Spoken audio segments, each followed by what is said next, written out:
कार्यक्रम के पुण्यार्जक हैं मानक चंद, कमला देवी, राकेश कुमार नीतू, ऋषभ सौम्या एवं Ayushi Musharraf, B123 city colony Jaipur, Premchand Vijay Lakshmi Ajmera Jaipur, Ashok Rajlakshmi Pandya Jaipur, Sunil Renu Kasliwal New Delhi.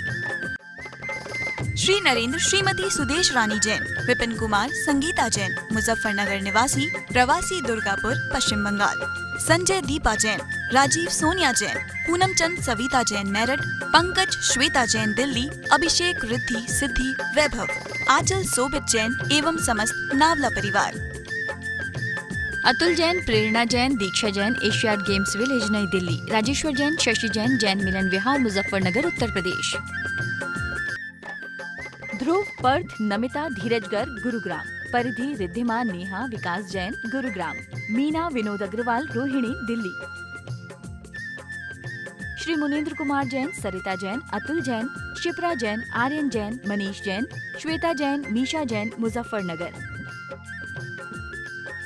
Shri Rajendra Kumar Jain, Shrimati Manju Jain, आशीष जैन, मीना जैन, पारस जैन, स्वाति जैन, समृद्धि जैन, सिद्धि जैन, शाश्वत जैन, जैन महिला मंडल चंदर नगर सहारनपुर। श्री किशोर भाई खंधार की पावन स्मृति में श्रीमती सुषमा खंधार, परिमल खंधार, मोना खंधार, मुकेश कुमार, साक्षी कुमार, ईशा कुमार, डिम्पल गांधी, सोनल गांधी एवं हेतार्थ गांधी अहमदाबाद। जय जिनी अठवीह कम्म मुक्ति, अठ गुण ढे अणोवमे सिद्धे, अठम पुण विण विठे निठे कजेय वंदिमो नित्यम। पंच परमेष्टि भगवान की जय। पिछली ज्ञानशाला में दो बातों पे विचार हुआ था।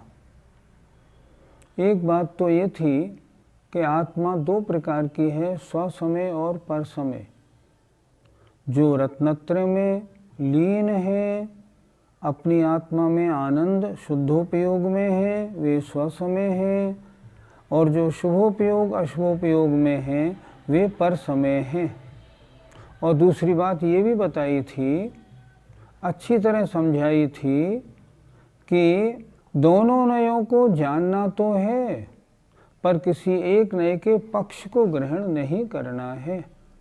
आज बहुत से लोग निश्चय की बात करते हैं, कुछ अज्ञानी लोग व्यवहार में ही हैं। ऐसा नहीं, हमें दोनों नियमों को समझ के अपनी जीवन आचर्या या अपना आचरण ठीक बनाना है। आइए आज क्या चर्चा होगी।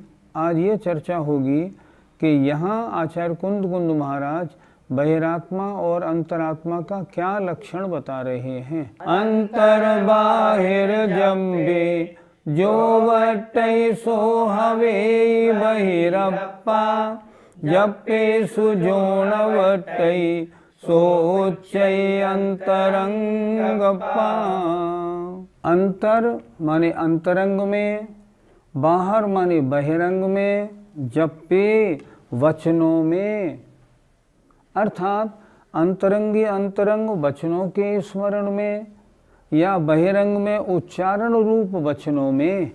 जो वट्टई जो प्रवृत्ति कर रहा है वह बहिरप्पा बहिरात्मा होता है।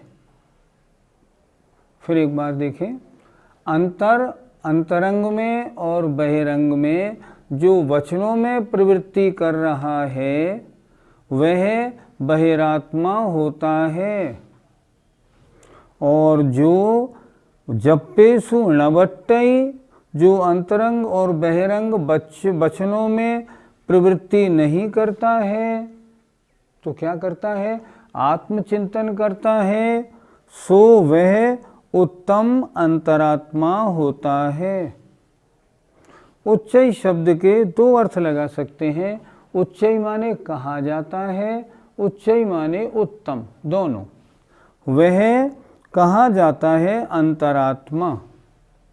दो प्रकार की आत्मा बताई, एक बहिरात्मा और एक अंतरात्मा।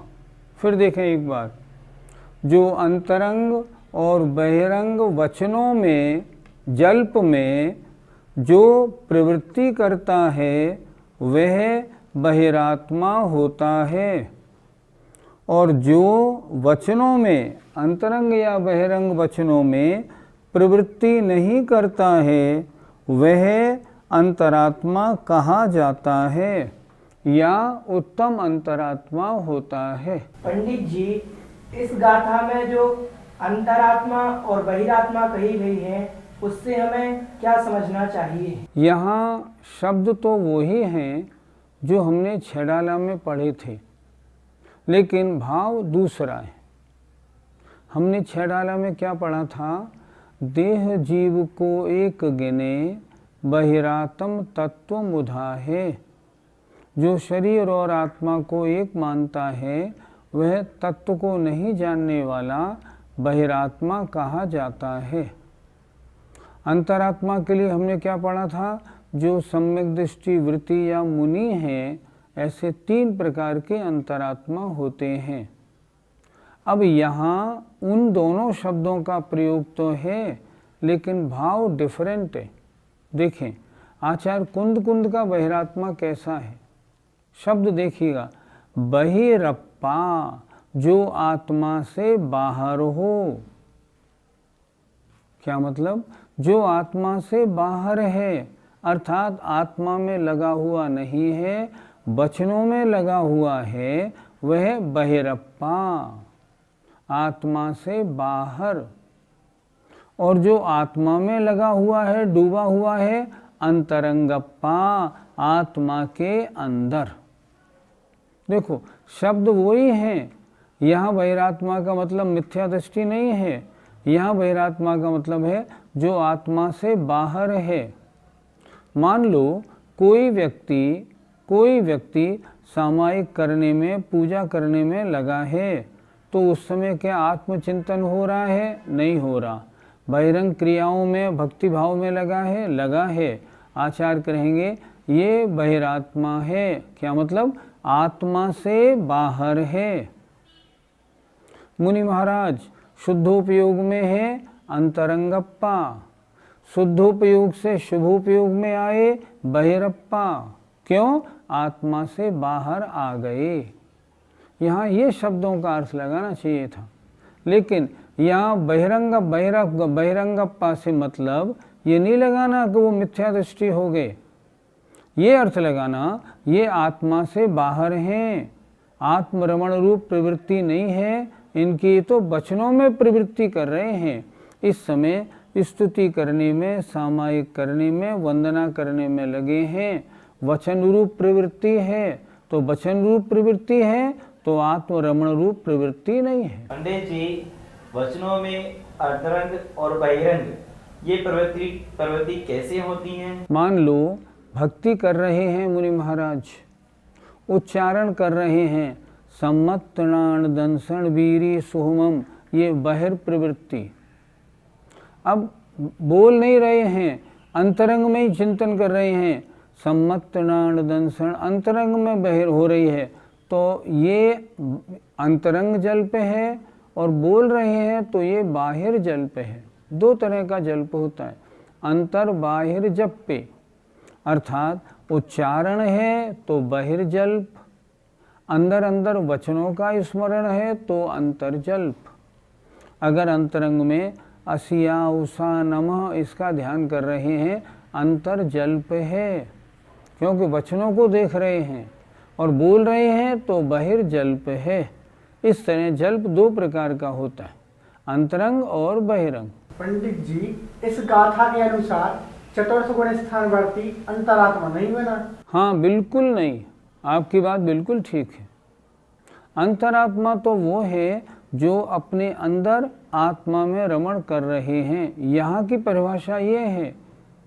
अन्य आचार्यों ने इस शब्द का प्रयोग जहाँ जहाँ किया है वो अलग बात है। यहाँ तो ये परिभाषा है कि चतुर्थ गुण स्थानवर्ती, क्योंकि आत्मा में डूबा हुआ नहीं है, इसलिए अंतरात्मा नहीं है, बहिरात्मा है। आचार्य कुंद महाराज ने समयसार आदि ग्रंथों में शुभोपयोगी भावलिंगी मुनि महाराजों को भी अज्ञानी मिथ्या दृष्टि तक कह दिया है। देखो क्या मतलब ये आप शुद्धोपयोग से हटके शुभोपयोग में क्यों आए? मिथ्या दृष्टि, आपकी दृष्टि सही नहीं है। लेकिन वहाँ ये नहीं समझना है कि ये प्रथम गुण स्थान में आ गए, नहीं, ऐसा नहीं समझना है। क्या समझना है? समझना वो ही है, ये शुद्धोपयोग में थे और ये शुभोपयोग में आ गए, ये अज्ञानी हैं। क्यों हटे वहाँ से? मिथ्या दृष्टि है, इनकी नज़र अच्छी नहीं, झूठी है। तो शब्दों का अर्थ अलग अलग स्थानों पे अलग अलग प्रकार से देख के भी लगाना चाहिए। तो यहाँ अंतरंगप्पा और बहिरंगप्पा का अर्थ ये है, जो आत्मरमण से बाहर है वो बहिरात्मा और जो आत्मरमण में है वो अंतरात्मा। उसी अनुसार इस गाथा का अर्थ लगाना चाहिए। पंडित जी, अगर वह मुनिराज वचनों की बजाय किसी अन्य द्रव्य में प्रवृत्ति कर रहे हों तो क्या जब भी वह अंतरंगात्मा माने जाएंगे? वचन रूप प्रवृत्ति नहीं है, पर आत्मा के अलावा अगर अन्य द्रव्यों में उनका मन है, उनका चिंतन है, तो आत्मा से बाहर है, इसलिए वो बहिरात्मा माने जाएंगे। गुणस्थान पहला नहीं, मिथ्या दृष्टि नहीं, लेकिन आत्मा से बाहर माने जाएंगे। केवल शुद्धोपयोगी आत्मा में डुबकी लगाने वाले 7 से 12वें गुणस्थान तक के जो जीव हैं वे अंतरात्मा माने जाएंगे। और उसमें उत्कृष्ट अंतरात्मा कौन है? 12वें गुणस्थानवर्ती जीव हैं वो। इस तरह इनकी परिभाषा लगाओ। केवल वचनों की बात नहीं, अगर आत्मा से बाहर किसी अन्य द्रव्य पर भी उनका चिंतन है तो भी आत्मा से बाहर हैं, इसलिए बहिरात्मा है। इस गाथा नंबर 55 में जो अब आप पढ़ेंगे, इसमें एक नया विषय दिया है। चेतना कितने प्रकार की होती है और किन जीवों के कौन सी चेतना माननी चाहिए।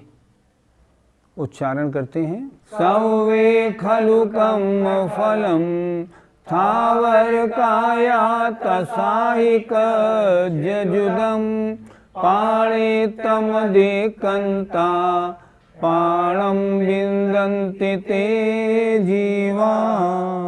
चेतना 3 प्रकार की होती है, कर्म फल चेतना, कर्म चेतना और ज्ञान चेतना। किन जीवों के ये तीनों चेतनाएं होती हैं, इस गाथा में उसका वर्णन कुंद कुंद स्वामी कर रहे हैं। सव्वे माने सभी, खलु माने निश्चय से, कर्म फलम कर्म फल को, थावर काया स्थावर काय वाले। अर्थात जितने भी स्थावर जीव हैं वे सभी निश्चय से कर्मफल चेतना वाले होते हैं। क्यों? वे कर्म फल को भोगने वाले होते हैं। और तसा ही कज्जुदम, और जो त्रसजीव होते हैं वे कर्म चेतना से सहित होते हैं, कर्म करते हुए होते हैं, इसलिए कर्म चेतना से सहित होते हैं। अर्थात त्रसों में कर्म फल चेतना और कर्म चेतना दोनों होती हैं। ज्ञान चेतना किनके होती है? पाणितम दिक्कंता, पाणितम अतिक्रांता, जो प्राण 10 प्राणों से अतिक्रांत हो गए हैं, जिनके 10 प्राणों में एक भी प्राण नहीं है, ऐसे वे जीव लाणम ते जीवा लाणम विंदन्ति। ऐसे वे जीव जो प्राणों से अतिक्रांत हो गए हैं वे ज्ञान का अनुभवन करते हैं, उनके ज्ञान चेतना होती है।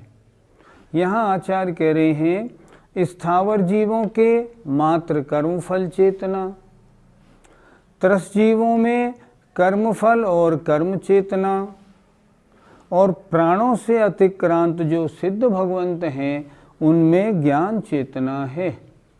इस प्रकार यहाँ आचार्य कुंद कुंद महाराज ने 3 प्रकार की चेतनाओं के स्वामियों का इसमें दिग्दर्शन कराया।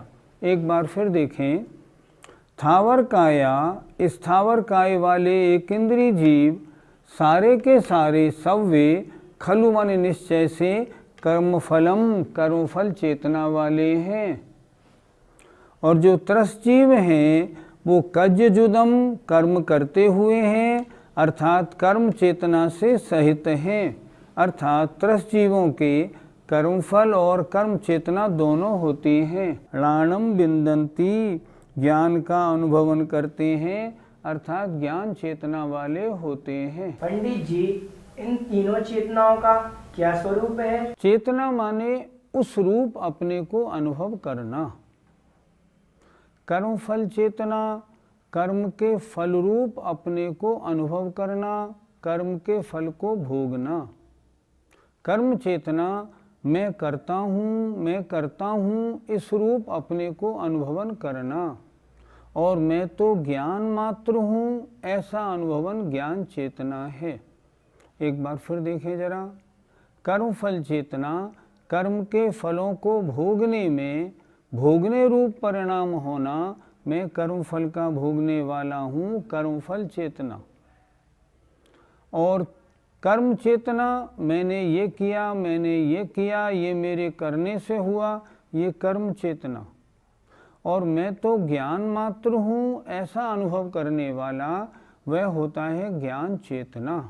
इस प्रकार तीन चेतनाओं का स्वरूप है। पंडित जी, यह तीन चेतनाएं किन किन में पाई जाती हैं? आचार्य महाराज खुद लिख रहे हैं कि जो स्थावर काय वाले एक इंद्रिय हैं, उनमें मात्र कर्मफल चेतना होती है। क्यों? कि वे कर्म करने में असमर्थ होते हैं। एग्जाम्पल, एक पेड़ धूप में खड़ा है, बहुत तेज धूप है, मई जून का महीना है, इतनी तेज धूप है कि पेड़ जल रहा है समझो, लेकिन पेड़ वहाँ से हटके कहीं जा नहीं सकता। क्यों? वो कुछ कर नहीं सकता। उसका तो एक ही काम है, कर्म का जो फल है उसको भोगता ही भोगता है। इसलिए उसके मात्र कर्मफल चेतना। जो त्रसजीव होते हैं वो कैसे होते हैं? कर्म के फल को भोगने वाले भी होते हैं। मैं बीमार हूँ, मैं स्वस्थ हूँ, मैं अच्छा हूँ, मैं बुरा हूँ, मैं वृद्ध हूँ, मैं युवा हूँ, ऐसा विचार करते हैं। तो त्रसजीवों में कर्मफल चेतना भी है और करते भी हैं, इसलिए कर्म चेतना भी है। अब बात आई ज्ञान चेतना की।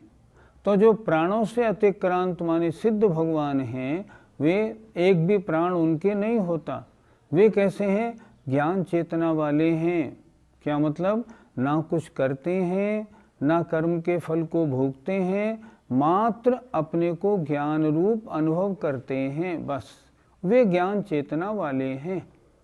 फिर एक बार समझें, स्थावर जीवों में मात्र कर्म फल चेतना, क्योंकि वे मात्र कर्म के फल को भोगते हैं, बेचारे कुछ कर नहीं सकते। त्रस्त जीवों में कर्म फल चेतना भी और कर्म चेतना भी होती है। और जो प्राणों से अतिक्रांत कुंद महाराज कह रहे हैं, जो सिद्ध भगवान हैं, उनमें ज्ञान चेतना होती है।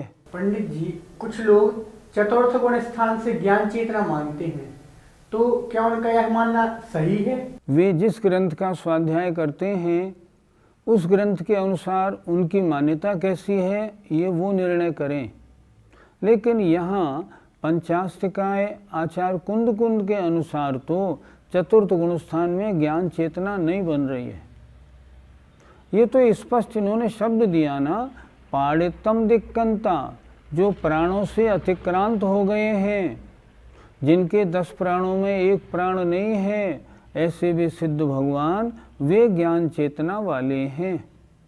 अगर आचार्य कुंद के अनुसार पूछेंगे तो पाणितम दिक्कंता का अर्थ हम चतुर्थ गुण स्थान कैसे लगाएंगे? हम विचार करें। जिन्होंने लिखा है, कहाँ से लिखा, कैसे लिखा, नहीं मालूम। आचार्य कुंद तो सबसे पहले लिखने वाले हैं चेतना का विषय। इनसे पहले तो किसी ने लिखा ही नहीं।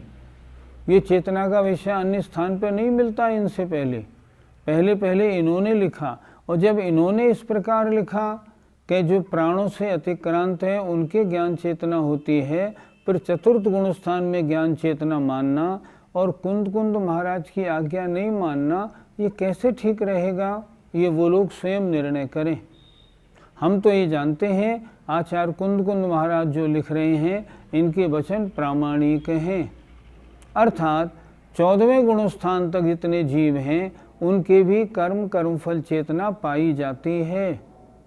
ज्ञान चेतना का प्रारंभ ज्ञान चेतना सिद्धों में है, और वास्तव में देखा जाए तो सिद्ध भगवान न कर्म करते हैं न कर्म के फलों को भोगते हैं, मात्र ज्ञान रूप ही हैं।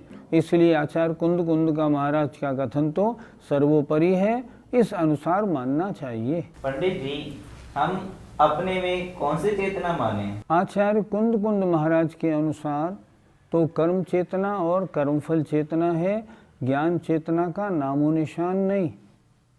क्यों?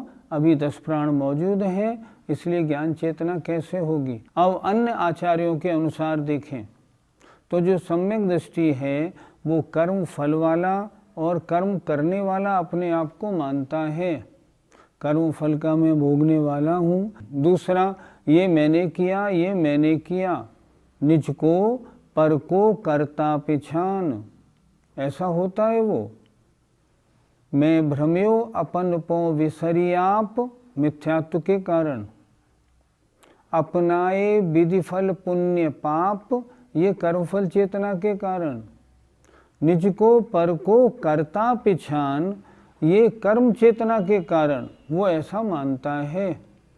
अगर ऐसा मानता है तो मिथ्या दृष्टि है, और कर्म चेतना कर्मफल चेतना रूप मानते हुए भी अगर अपने को शुद्ध चैतन्य रूप अनुभव भी करता है, सम्यक दृष्टि है, तो आचार्य कुंद कुंद महाराज के अनुसार नहीं, लेकिन अन्य कुछ और रचशास्त्र रचने वालों के अनुसार ज्ञान चेतना का प्रारंभ वहाँ से माना जा सकता है। यदि उन आचार्य या उन विद्वानों की दृष्टि से अगर हम बात करें तब ये माना जाएगा चतुर्थ गुणस्थान से ज्ञान चेतना का प्रारंभ है, लेकिन ज्ञान चेतना की पूर्णता सिद्ध अवस्था में होती है।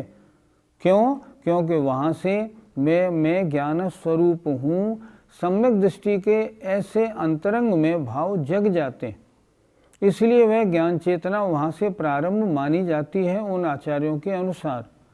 लेकिन आचार्य कुंद कुंद के अनुसार तो ज्ञान चेतना सिद्ध भगवंत में ही बनती है, और वहाँ तो कर स्पष्ट घटित तो हो ही रही है। इसलिए अगर आपका गुणस्थान पहला है, 2 चेतना है, कर्म चेतना कर्मफल चेतना।